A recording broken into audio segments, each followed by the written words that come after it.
Okay. Okay. Let's do it. All right. We got a couple of there we can look up and Thank you. thank you, PM. Thank you. We get one facing. Looking at the cameras. Okay. Okay, hold it right there. Good. Wonderful. And a handshake one for the cameras, and then Gene, you want to join me up here and do one as well? Okay. All right.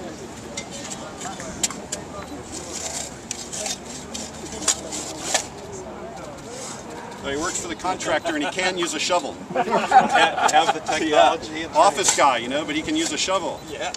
All right. All right. Thank you, everyone. Appreciate it. Thank you, Gene. Where we're standing will be the site of Sandy Bank Bay Beach Club at Christoph Harbor. We passed around a packet for you to look at, and members of the media will have received this by email, showing you some architectural renderings of what is to be here.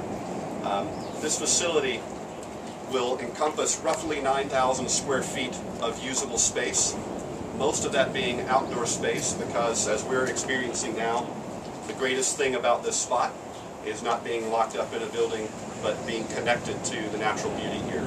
So the goal is to create an iconic piece of architecture, a stunning and beautiful facility that is remembered, around the world by visitors who come here and see it. Something that's instantly recognizable as unique to here, but yet doesn't draw you in and trap you from enjoying this experience that we're all seeing now. Where we're sitting will be open air pool deck space around a beautiful and lushly landscaped pool area. Behind us will be two buildings, one for entry and reception, one for bathrooms, showers, changing rooms, and then back to my left, your right, in the back corner, a restaurant facility, an open air restaurant, which will have an open air feel, really taking in the views and using traditional materials, stone and wood, things that are very much reminiscent of the history of building in the islands. It will be a beautiful structure that I think we can all be very proud of, something that will do justice to this new luxury development here on the peninsula. The architecture and the facility are only possible because we have world-class designer in-house in Christoph Harbor, John Haley, the architect at Kiowa Development Partners, who designed this club. It will only be possible because we have a world-class contractor such as DCK here, using very talented and skilled local contractors working alongside them to make this facility come to life. But ultimately what makes a club is the people. And so you can have the greatest building in the world, but if it's not populated with people and families making memories and enjoying themselves, then the building, of course, hasn't served its purpose. So what we're really looking forward to is getting this facility open in the coming spring, and to have the families and friends of Christoph Harbor club members here creating memories and traditions and enjoying this place, making it part of their lives, and really bringing this club to life. So thank you very much for being here to help us honor the moment of turning over the first shovels. I emphasized this morning that notwithstanding the tremendous quality and the vision of this development, we must all express our appreciation to the developers in forging ahead. May I, of course, emphasize, as the Prime Minister of this country, that Christoph Harbor development meets the taste and the style of the discerning traveler and visitor, and investor and visitor. It brings together the perfect mix of ingredients that provide the investor with value for money, quality, longevity, high standards, and wonderful ambience, as Legrand described a moment ago. Our country is indeed an authentic Caribbean destination. There is no pretense here among us.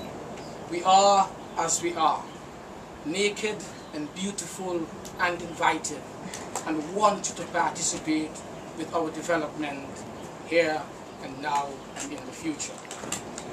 Our culture and our heritage speak for themselves. Of course, the completion of this development would mean a lot to the future prosperity of our country. We have all experienced the boost that has come for the major development that took place at Frigate Bay many years ago. Likewise, Christophe Harbour and other developments taking place here in the Southeast Peninsula will take this country to a significantly higher level in tourism, and not only here in St. Kitts and Nevis, but in the Caribbean region on a whole. There is no doubt about that. I said to you that it shall happen. This kind of development will have also substantial spin-off effects that would ripple throughout the entire economy, giving rise to additional investment opportunities, strengthening the existing service industry, and giving rise to a greater entrepreneurial climate here in St. Kitts and Nevis. As such, this type of tourism development would play its role in raising the standard of living for our citizens and for our residents. We've mentioned earlier that our local construction people will be engaged in a very active way, even though, of course, we may have the leading contractor coming from outside. Our people are part and parcel of this development, as you've heard from the Vice President of that firm himself. We must applaud the Christophe Harbour developers for their commitment to ensuring that environmental compatibility remains at the forefront. As a top world-class development, this area, it offers a very wonderful opportunity to do tourism development right.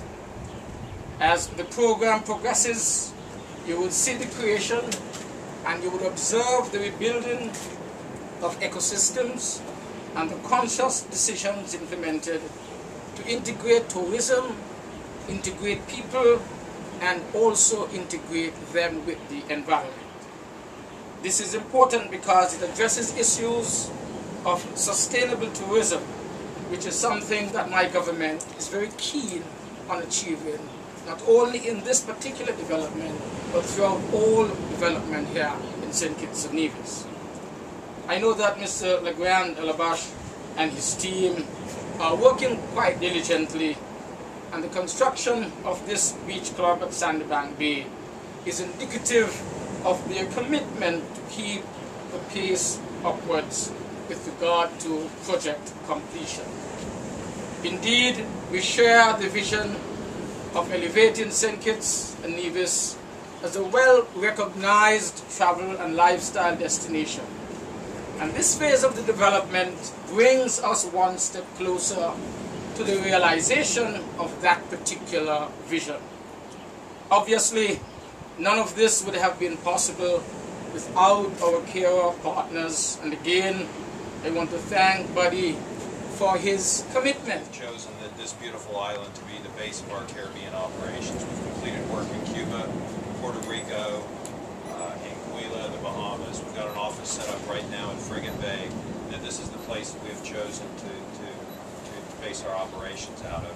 We were just finishing over at Four Seasons a portion of the contract there. We have a commitment, a company philosophy of inclusion and development everywhere we go in the world. In our work over there, we hired a lot of local federation contractors. We had over 100 local craftsmen working for us.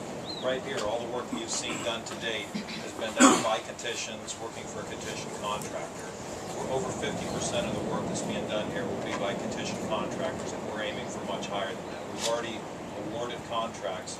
That's our philosophy. We're members, we're citizens here. We want to make sure that we're developing this island and bringing everything up as we go. We've met with a lot of the associations here. We plan on being here for a very long time, and we hope that we're going to have a very long relationship with Christophe Harbour and with all the people of the Federation of Nevis.